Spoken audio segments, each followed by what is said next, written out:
Hey everyone, welcome back to Contractor Evolution, the podcast by Breakthrough Academy. What does it take to lead lasting change? Not just inside your business, but across even an entire industry. Today's guest is Mark Sedgley, CEO of LMN, Greenius, and SingleOps. These are three of the biggest names in landscaping software and are now coming together to be one brand, Granum. Mark's story from entrepreneur to CEO offers us a masterclass in leadership, accountability, and building companies that put people first. In today's episode, we're going to be talking about his vision for Granum and what he sees for the future of the entire green industry. So let's get into it with Mark Sedgley. You're watching Contractor Evolution, the podcast by Breakthrough Academy, where we systemize contracting businesses for growth. Keep watching to learn how the world's top contractors scale their companies, build killer teams, and make more while working less. Mark Sedgley, welcome to the show, my friend. Awesome to be with you. Thanks so much, Danny. I'm honored and stoked to spend some time with you today. We got a lot to get into. I'm so curious actually to talk to you about a lot of things, but one of the things is just your journey in the green industry, what you've been doing all these years, and the things you've learned. Because especially for entrepreneurs, I think a lot of us are used to like running our business and having a small business, and you've made that transition over the years to being the CEO of what we, I guess, now call Granum, but the combination of LMN, Greenius, and SingleOps. So there's a big journey there, and I imagine there's a few things you've learned. Yeah, for sure. One or two. But let's go back to the beginning. Like, how did you get involved even in the green industry? So I think it probably goes one click before the green industry, how I got involved in software, because that brought me to the green industry. But I think just like any other, red-blooded American kid, like I actually my first job was a lawnmower and a weed whacker in the back of the trunk with a tie down, just kind of knocking on doors in the neighborhood, trying to make some money. So I think that's probably one of the main attractions to the green industry is just everybody has kind of like this similar story like that. You've either interacted with it in some way, shape, or form, or you haven't, personally or directly, or also received the benefit of it. So that was kind of like first kind of like foray into entrepreneurship, I guess I should say, which happened to have this very distant connection to the green industry. But how I got into software was a couple of friends of mine from college had helped start a company called MemberClicks, and they had launched it, and were having a very difficult time selling the software, Danny, right? And so they gave me a call and said, hey, could you help us? My whole background is sales and marketing. That's all I've ever done. Could you help us sell? See if you can distribute the software. And the answer was yes. And then I went on a long run with MemberClicks. And that's kind of like how I went from entrepreneur, because it was just 7 of us figuring out our way. And then I took over the company, and then I got backed by private equity and investment. And then we made some acquisitions, and then we ended up selling that to a strategic competitor. And then from there, I just kind of took on CEO gigs where I took over for founders. And so what led me to the green industry specifically in this part of my life was one of the original investors in MemberClicks was also an investor in SingleOps, and SingleOps is focused more on tree care companies and delivering kind of end-to-end business management software for tree care companies, and they were looking to take it to the next level, and the founder was looking to kind of step back and do some different things, Sean McCormick. And they gave me a call, and that's kind of how I came to be in the green industry. That was in 2023. And as I was looking around and thinking about ways that we could grow, we were trying to push into landscape, and candidly, we weren't doing a great job of it. And so I do have a strong background in acquisitions, not by desire, but by by chance and time and opportunity. And so I reached out to Mark Bradley at LMN, and we started interacting with each other, and we started building a relationship over time. And then he decided to take his company to market, and we participated and acquired LMN and Greenius literally a year ago in 2 weeks. So, and then that's how we're here today, and that's And how now, I got to the grain industry. and now you and me are chatting. Yeah, exactly. I want to rewind a little bit. When you sold your first organization, and I don't know what you exited with, but at some level there was probably a decision to keep going, to keep driving, and actually to keep driving this. You just said it into the CEO seats versus the entrepreneur seat. What is it that drives you? Like, what's driving you today? What's kept you moving, and why in this type of position? So two things really, really do drive me. I can't really tell you why. I've just always been wired this way ever since I've kind of started in business. One, I love creating ripple. And what I mean by that is if I can do something and like push something and create something, and then that gives other people opportunities and it allows them to kind of build their businesses off of that and get more efficient. That to me creates ripple. It creates prosperity. The business grows. You can hire more people. People can grow their careers. The customers flourish. Their businesses grow. That extends out into the ecosystem. There's something that is just like hardwired into me to want to try and accomplish that. That's one. Number two is I am genuinely highly motivated to serve small businesses.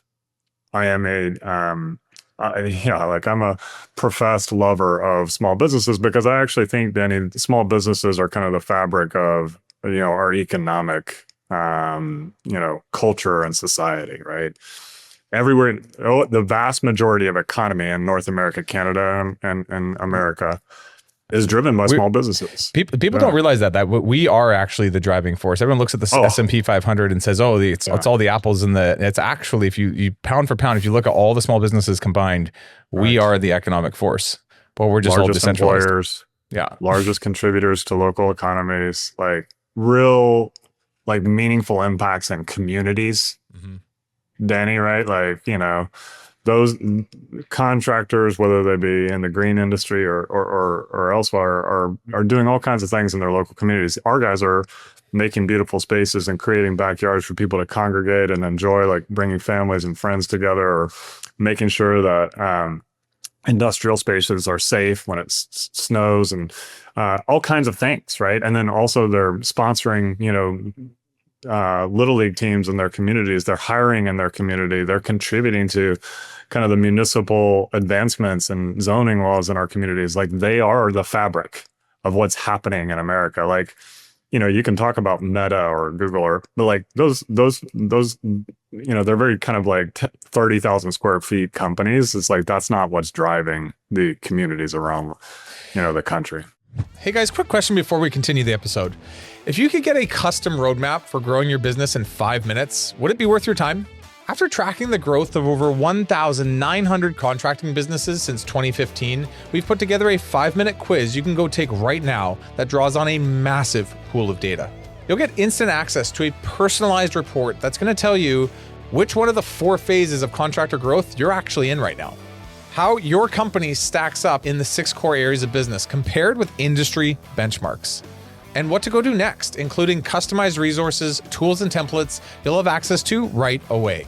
No waiting around for an email or filling out a million separate forms. The link is in the description, so go check it out. Now, back to the episode. It's good. I still want to hit on this one other point, because I had a couple podcasts earlier with guys who have exited and are kind of depressed. Have you experienced this? Have you seen this? This is just to all those who are like, one day I want to grow this and I want to sell this and it's going to be great. I'm going to finally retire. Just any message of what that's like afterwards and how to contend with that, because I do think there's a bit of an unspoken conversation there that not a lot of people talk about. It's just to drive meaning.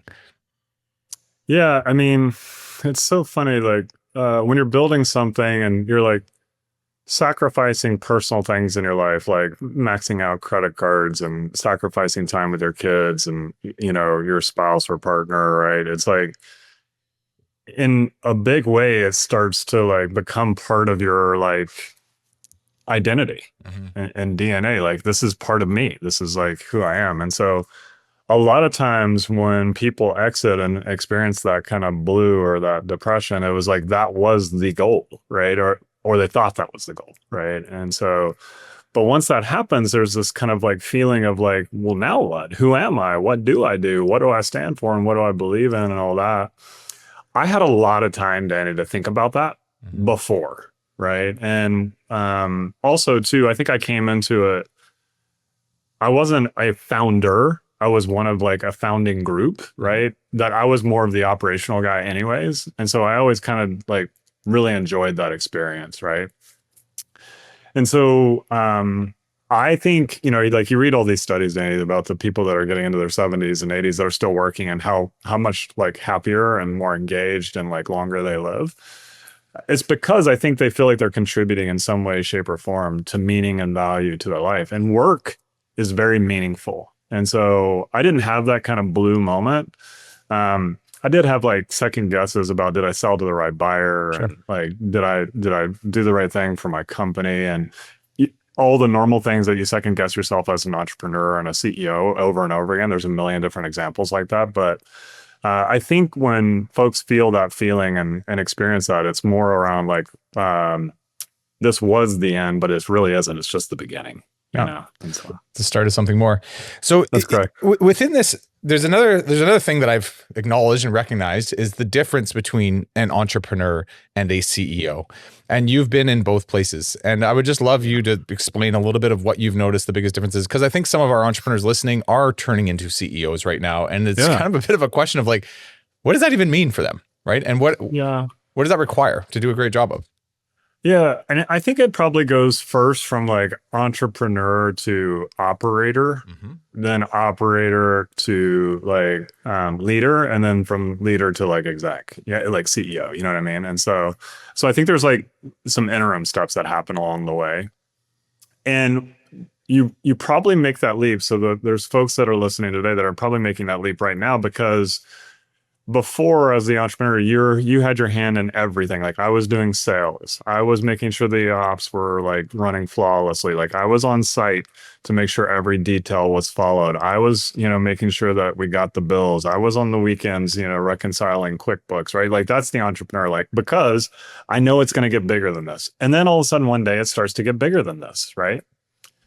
And that moment where you become dependent on one person below you in a key, like integral part of your business, is the moment where you have to switch from kind of like entrepreneur to a certain degree. You always want that creativity and like vitality and like enthusiasm and energy that you bring to the table. But you have to switch to, okay, I have to figure out in some way, shape, or form to maximize this person's ability to perform to my expectations. And that requires a click to say like, oh, it can't be just because they should just know how to do it like I do, right? It can't be that, because you can only scale yourself so far. So that's when you start to become an operator. And then all of a sudden, when you have multiple people that you're dependent on in each of the key like areas of a business, now you've probably gone to like, hey, I have to lead these people. And that's kind of where leadership and operations start to meld. And it probably takes, I don't know, everybody's different. I was slow, like somewhere between, 12 to, 24 months to start to say like, oh, there's a healthy balance between operational kind of muscle flex and leadership, influence and kind of vision, right? And then once you make that leap and the organization gets bigger, you become the kind of CEO. Like you start pushing the operation forward. You start to look for other growth opportunities that are so far outside of your previous kind of skill set and strengths. You've just evolved and you've become the chief executive officer. And I'm not even really certain what that means. That's what I'm Danny, asking. to be honest, like to be very honest with you. Asking. Yeah. And so, but I think what it really means at the end of the day is like, I tell people every time somebody asks, like, what is the main thing of your job? 95% of my job is doing this all day. That's important. That's not important. That's important. That's not important. That's important. That's not important. And keeping people focused on what's really important and removing the distractions and the impediments and the things that are not important. That's 95% of my job. To do that, to do a good job of that, I can imagine, and I've experienced it myself even, there is this weird dichotomy of like high level visionary future, like living in the future, and then keeping your ear to the ground and being very granular. Because I think if you do too much of one or the other, you those decisions actually aren't the right decisions. How do you sharpen your decision making, and how do you balance those two things? It's a really good question, by the way. So I think there's like two critical things for me personally. The first one is I always have to start with what is our vision, right? And every year, every time I take over an organization, I integrate something called vision, values, methods, and measures. V2M2, vision, values, methods, and measures. What's the vision for the year? What are the values that it's going to take to get us there? What are you going to do? Like, what is the objectives? And then what are your results, right? Vision, value, methods, and measures. So I always have to start with a vision. And then once that vision's in place, you have a 5-year vision or a 10-year vision, but you also have an annual vision. Once that's in place, I go and gut check it through 3 stakeholders: my customers, my employees, and my partners. And I have to stay like super close to those people. And that means I go visit customers twice a month, right? In person. Like, I go visit them in their operation and I listen to what they have to say, both about the macro economy, about what they're experiencing with my company and my product. And then I take that and I go and I sit in on operational meetings that are really key at the company. There's some really important operational meetings that we have, like the product design build meeting, which is where we talk about what's coming in the product. There's the monthly sales kickoff meeting, right? And I go sit in on those and I listen to what my employees are saying, right? What my team members are saying. And then I go and I share that in a communicative way with my partners and my shareholders, right? And then I take all that feedback and I synthesize it to make sure that we are going the right direction. And if there's any things that I need to be aware of that could take us off course from our vision, or I might need to augment, like some of our interim goals or interim steps or the methods that we said that we were going to put in place in order to achieve our mission or vision. And so those 3 key stakeholders, like, I have to stay very close to those 3 key stakeholders all the time, right? And it is non-negotiable. Like, I show up to customer sites, I talk to them face to face. We go out, we throw back some beers or we drink a hot tea, whatever, their preference is, right? And then I listen to what my employees are saying, and then I share that kind of strategically to get input from outside as well. And so those three things are like indispensable to me to make sure that we're going the right way. And at some level, you're looking at the data, you're looking at the qualitative factors, and you're making a call. Even with all of that, what is a acceptable hit rate as a CEO to make a decision that hits and is in the right direction versus is not, and there's a course correction needed? Is it 100%? Is it 90%? Is it 80? No, yeah. I think that's a really great question. I'm trying to quickly go through an inventory of the decisions that I've made. I think probably 80, like the 80th percentile. Like, if you're getting, especially on the key stuff, right? And that's why I always break it down into like, here's the vision, here's the values, but here are the methods. These are the key things that I think we have to be very successful at. And once you get to those key things, if you can hit 8 out of 10 of those key things, you're probably going the right direction, like very well. This is amazing. Good. The other thing I was thinking about is just your ethos and leadership versus, say, a different CEO's ethos and leadership. And I've seen this in many businesses. I've seen this in our business. And we talked a bit about this in our prep call too, but there are different ways to, say, skin a cat. I don't know. There's different ways to achieve the same result. What is your ethos and leadership? Why does it work for you? What are some other versions of this that are just important to acknowledge? Yeah, I'm a very much like equip, educate, and empower leader, right? Like, I like to teach people like, hey, this is kind of what I'm seeing strategically that motivates me to think this could be true in the marketplace.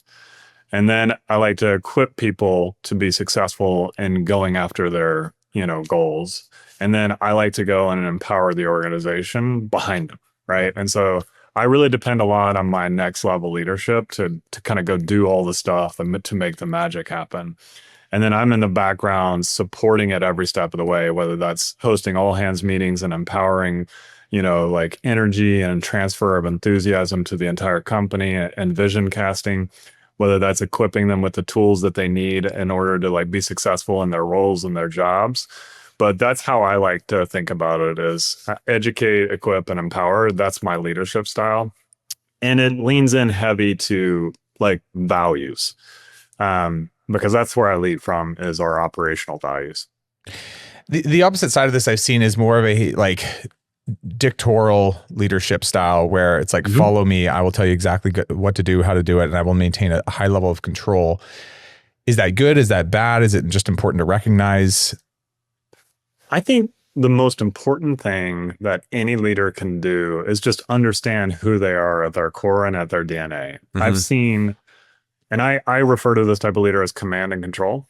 Yeah. And I don't suggest one is better than the other. What I do suggest is to thyself be true, right? And what I've learned in life is if you know what motivates you and you know what your operational values are, and then you tell people what motivates you and what your operational values are, then you will, by laws of physics and attraction, you will attract people who respond well to that, right? And so there are several examples of where command and control style leadership works very, very well. The military, as an example, right? It's like you're in a highly regimented environment that has to be based on training after training after training and following protocols, right? Because it's an exact high pressure, high stress environment that has life and death kind of like consequences if you don't, right? And so for me, if you're in an environment where like I don't think that I could be the CEO of a large accounting firm, as an example, right?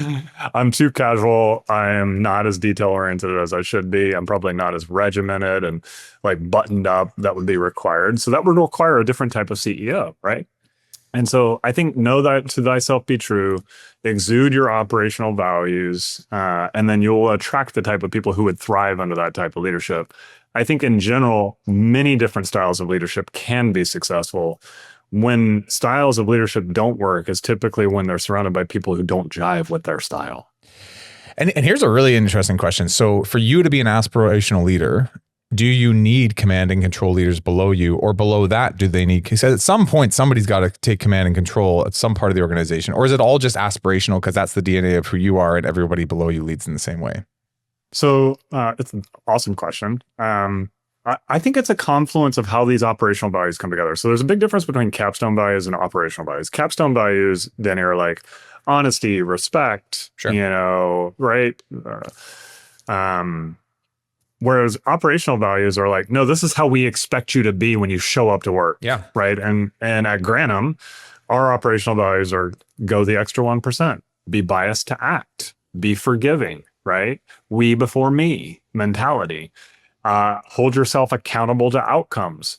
And so just because I'm an aspirational leader does not mean I forego these operational values, because these operational values are very important to me as a human. Right? Like I work hard. I expect you to work hard. Go the extra 1%. Like I put others before I put myself, right? You know, what if it's important to you, it's important to me. Like be biased to act. If you see a problem, fix it. Right? If we put a goal out there, hold yourself accountable to outcomes. And that's what I mean. Like state who you are. And you will attract people who respond well to that, right? And so all of a sudden you don't really have to hold people like through command and control accountable to outcomes, because you've attracted people who are like, yeah, I like holding myself accountable to outcomes. Just tell me what the outcome is, right? And so you set up kind of like the ground rules for people to exist within that container. Yeah, you and set then the scaffolding. Yeah. Put up the scaffolding, and then they can go to work. This is great, man. This is a great perspective. These are things even I wonder about as we grow our organization. I'm just kind of playing. None of this is easy. By the way, none of this is easy. I didn't say it was easy, but like this is how I do it. So. Just do it this way. The other thing I was interested to get into with you is you, of all people, have a bit more of a bird's eye view of the green industry right now. And I imagine you guys are highly tuned into what's going on. I would love to know your vision or just outlook for this industry over the next 5, even maybe 10 years. Like where are things going and where the opportunity lies for, especially those listening? I'm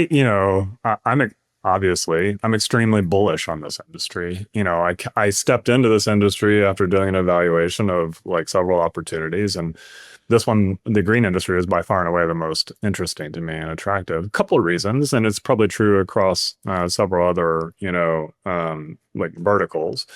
But I think there's a strong push for technological adoption in the green industry today, and across multiple fronts. Robotics, AI is playing a huge role in like how people start to interact with their day-to-day operations. And also too, the green industry is still very greenfield in terms of adopting end-to-end software to manage their business. Only around 55 to 60% of the marketplace is still pen and paper, right? Well, I should have said that the other way. 55 to 60% of the marketplace is still pen and paper, right? And so that's a huge opportunity. And there's also this kind of like generational thing that's happening in both Canada and America, where you have a lot of people that are starting to hand businesses down or sell businesses. And there's a younger generation that is taking them over that have a different expectation from how technology can help leverage and benefit the business. So I think over the next 5 to 10 years, like if I were just to speak in a generality, the green industry is going to thrive. It's going to get much more efficient, and there's going to be continued consolidation in the marketplace, both B2B acquisitions, and obviously private equity has stepped in and tried to roll up this industry. I think that will be a little bit more difficult in the green industry than they think. But I think in general, you're going to see this kind of push for growth, efficiency, better customer experience, more automated experience for the operations themselves, a much more technologically forward position from the green industry. And I think that's going to bode very well for the folks that own the companies and the folks that want to step in to start a business in this industry, which is constantly growing. So you're just saying embrace the new technology, embrace the change that's coming, because it will be, which makes sense. 100%. Yeah.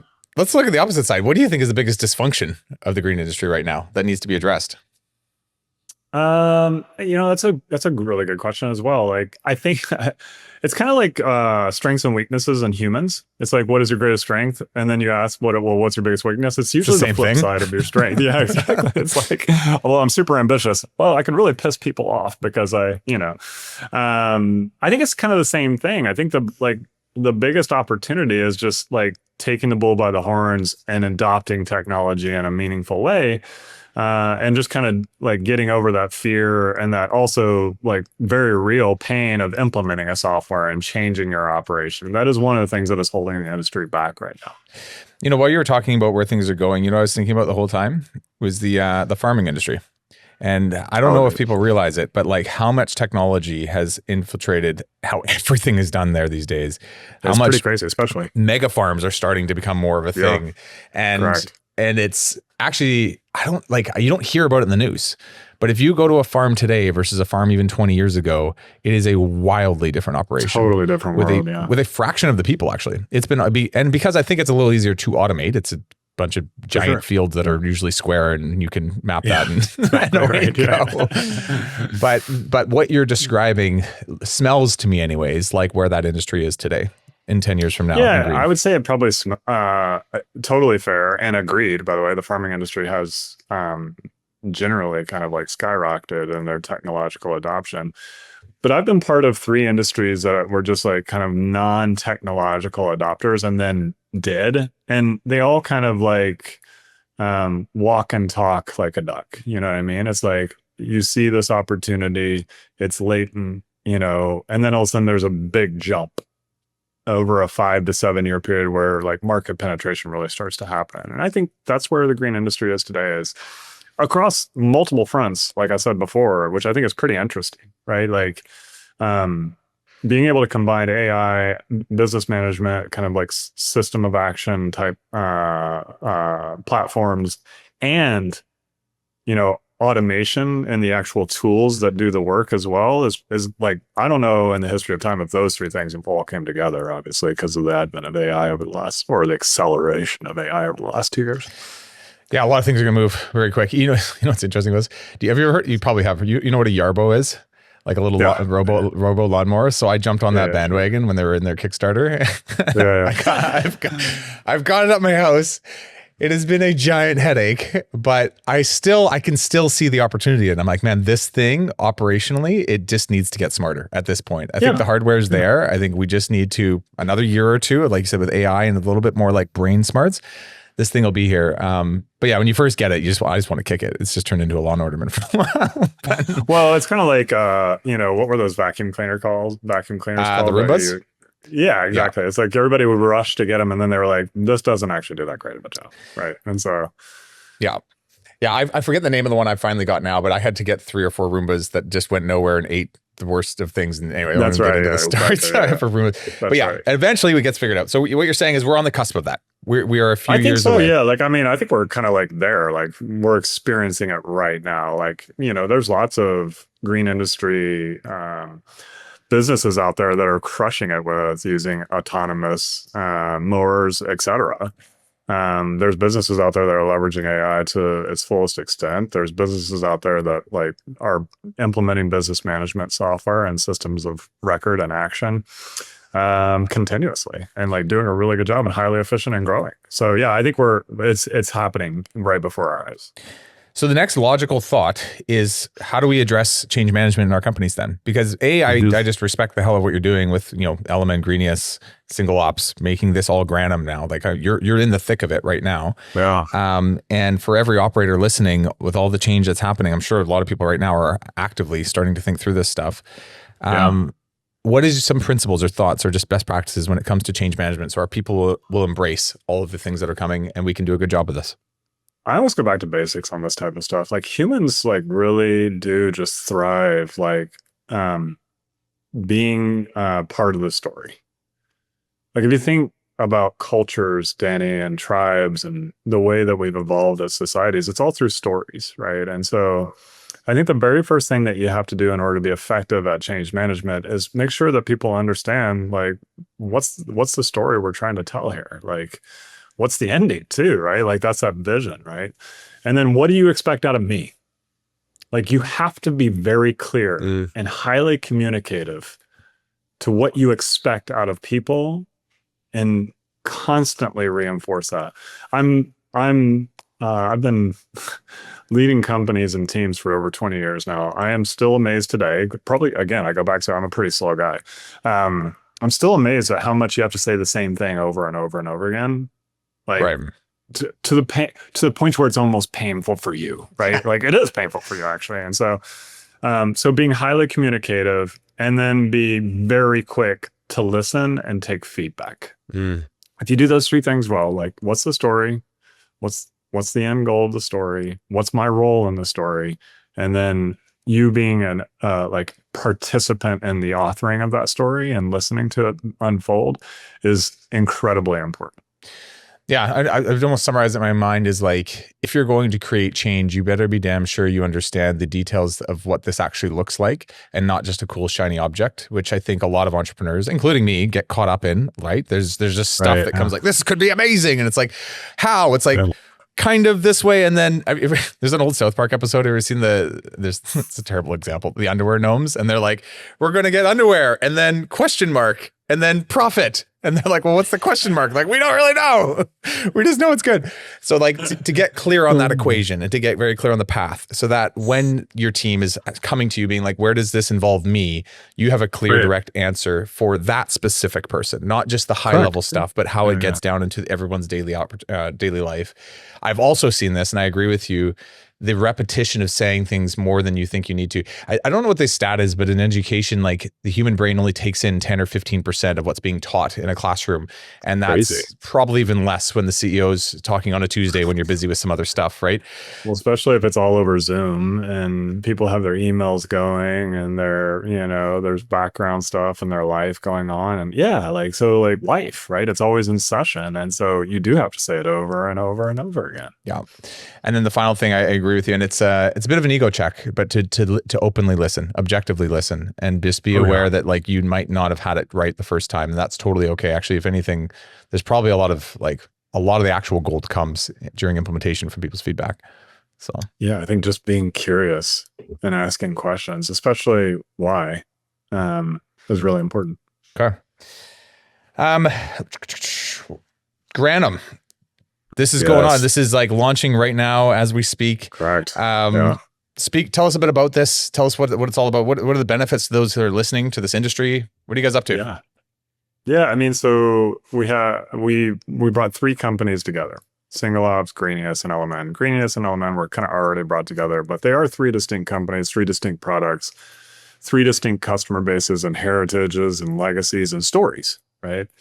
And so when we came together, like one of the things that became super clear to me personally, Danny, was like, oh, wow, we have a lot of like really core shared values. And the biggest one was we are here to serve this customer, right? This green industry customers, landscapers, irrigation specialists, tree care companies and arborists, right, et cetera, design, build, commercial maintenance, residential maintenance. And we're here to serve them. And as I looked around at the marketplace and I thought about the three products, one of the things that came clear internally is like we were all seeking to unite under this one company, one team, like one mission mentality. And that was really important to us, like not me, like the companies, like, hey, and we were hearing that and we were feeling it. Everybody was buying into what we were like saying that we wanted to do to revolutionize the green industry and stay squarely focused there. And so that was kind of the first trigger to say like, hey, maybe we should probably unite these brands and put it under one kind of banner, one company, one team, one mission.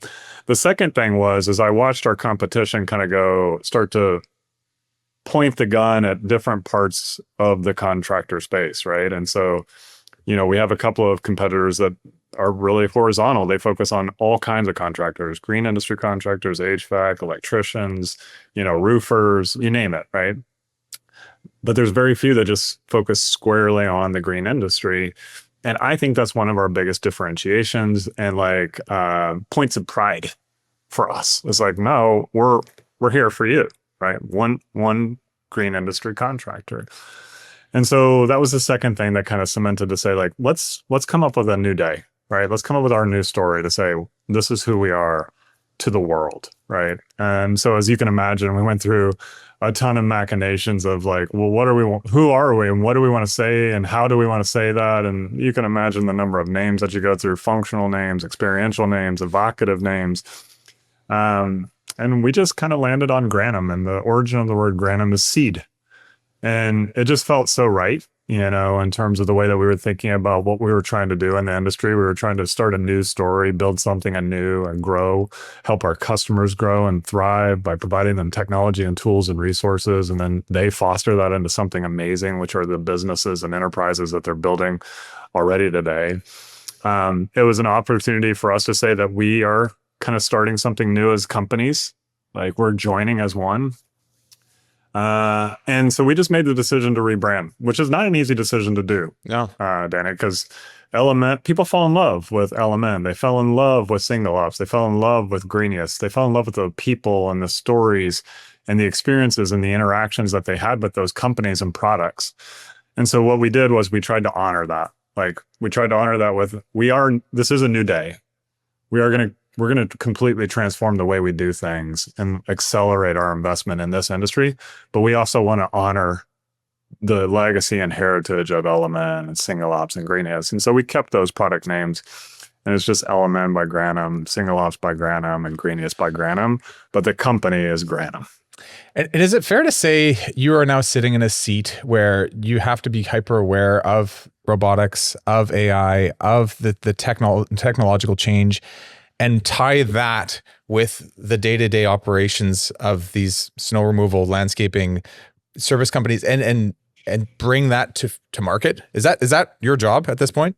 Yeah, 100%. It's like there is a shared story that like our tagline is your success is our shared mission. Mm-hmm. There's a shared story amongst these professionals. They're struggling with the same challenges. They're taking advantage of the same opportunities. They're doing it in different communities all over North America, and they're trying to build and diversify their business and grow it and make it more efficient, one or the other. And so our job is to kind of be Granum, right? To be the seed for them to be able to kind of plant and grow over the long term into something amazing. Because like seeds are mind-boggling to me. Like they just start off as this thing that you plant in the soil, and it takes time and care and cultivation, but then they grow into something pretty amazing. And there's different stages of that growth, right? Mm-hmm. And each stage is like pretty interesting, if you just take time to reflect on that. And so, yes, we're kind of at this like beginning stage of like a technological adoption / revolution in the green industry space. And Granum's job is to help partner with our customers and the operations and the industry to help kind of guide that, right? And help it flourish over time through all the stuff that we do. Sounds like a lot of responsibility, my friend, which is it's fun though. Amazing. I have a few more questions for you. Given what you've just described to me, and given, I know these brands and they're not small and they do represent a pretty important part of this industry. How do you maintain balance and still lead at a high level? Like, what is your rhythms, routines? How do you because I know you, like, every time I talk to you, you're a super chill dude, and you're always just like very like present, and that's not true for all CEOs. Like, how do you do that?